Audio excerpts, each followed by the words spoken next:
So before we get into today's video, I have a huge disclaimer. This is going to be by far the worst Poppy Playtime theory I have ever made, and that is actually by design. You see, today's video is more of an experiment about YouTube. This is more of a YouTube theory than a Poppy Playtime theory.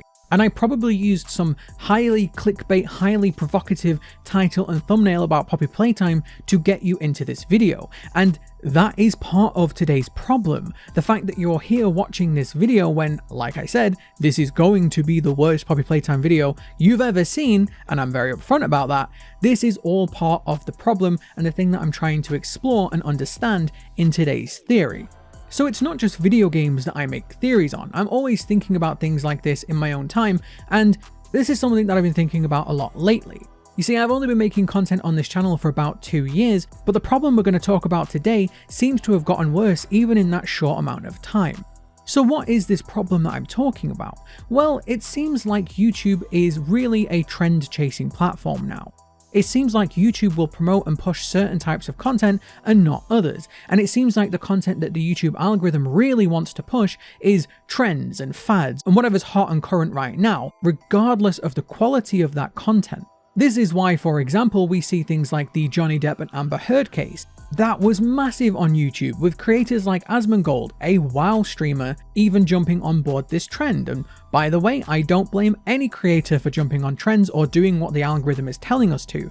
But the point that I am making is that YouTube really seems to want to push this fad trend content above everything else. And in my honest opinion, what that naturally leads to is that creators will go with what works. And when the algorithm says push trends, then the creators will push trends. The creators will do clickbait. The creators will go with what's currently hot, not necessarily what people signed up for. This is why subscriptions mean absolutely nothing now. This is why my channel has 250,000 subscribers, yet I can do a video that will only get 5,000 views. Why? Because that game wasn't as popular as Poppy Playtime. That wasn't a fad, it wasn't trending, it wasn't something super popular. So therefore, YouTube decides not to push it and not to promote it.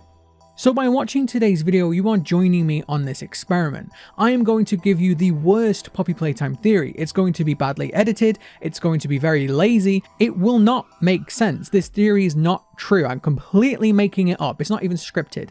And I'm going to see exactly how well or how badly this video does. Because like I say, I don't believe it's the actual quality of this video that matters, and that's something that we're either going to prove or disprove today. In fact, the outcome of today's video will influence the future of this channel and potentially the future of YouTube as a whole.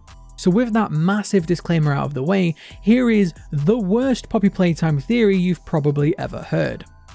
So one of the big things we've talked about in Poppy Playtime theory is exactly who is Experiment 1006, and in today's video I have absolute irrefutable proof on who Experiment 1006 is, and that person is Brad Pitt. Now you might be thinking I'm crazy, you might be thinking that yes, the summer drought of games has just made me that bored and I've run out of ideas completely, and you would be absolutely right, but bear with me and I will prove to you exactly why Experiment 1006 is Brad Pitt. First of all, let's take a look at 1006's name. If we add those numbers up together, we get the number 7. 7 was actually a movie starring Brad Pitt. Not only was it a movie, but it was a horror movie that featured body parts all over the place. There was body parts, there was heads in boxes, there was a bunch of stuff in that movie. And if you look at this game, you can see that Experiment 1006 is going around this factory looking for body parts. So there is proof number 1. Proof number B is that Brad Pitt was actually in another movie that really reminds me of Experiment 1006. If you've ever seen Edward Scissorhands, you will definitely know that the main character, Edward, is played by Brad Pitt, as seen in this image here. If you look at Edward Scissorhands' Scissorhands, you can see that they look very similar to Experiment 1006's. Clear evidence of a design by, again, clear evidence by the... In fact, I'm just going to leave this, I messed this part up of the script, and I'm just going to leave it in, just to, again, to prove my point. But yeah, you can see that the devs have had a clear design mentality here, and it looks very, very similar. But this is my third and probably my most important piece of evidence that Brad Pitt is definitely Experiment 1006.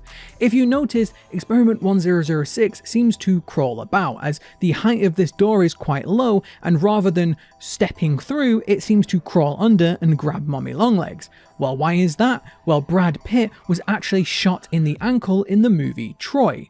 That explains that. It doesn't even need any more explaining. It's obvious. So what could possibly be going on here?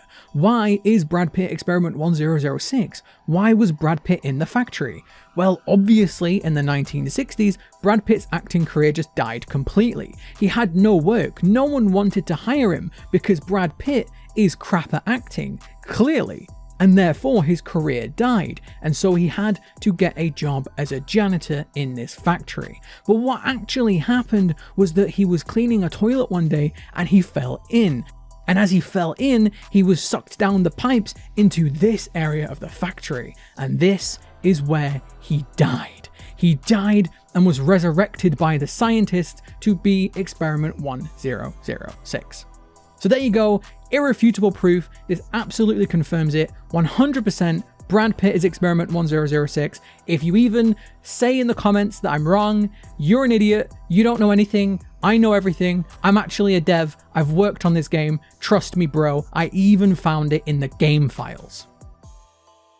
So there we go, I tried to keep it brief because I don't want to waste too much of your time, but this was the crappiest theory I've ever made, and I'm going to edit it so badly, I'm going to edit it as fast as I can, I'm going to put the minimal amount of effort into editing this video to get it out, to get it up on the YouTube, and we're going to see exactly how this video performs. Now I might do a follow-up video of this, I'm really interested to see just exactly how well or badly this video performs, and I hope that you guys too can understand why many creators are having to do things like clickbait, and why maybe there are certain games that you would love to see covered or certain types of content that you would love to see covered, but creators don't do it. And one of the reasons for that is that it just isn't worth our time. It isn't worth our time to create content that the YouTube algorithm will very specifically say, no, I don't want to promote this content. So therefore we kind of our hands are tied. We really don't have as much freedom as you might think. Well, we do, we just won't do well on our channels, and therefore we won't make any money if we do that. And after all, we only have a limited amount of time and energy to create,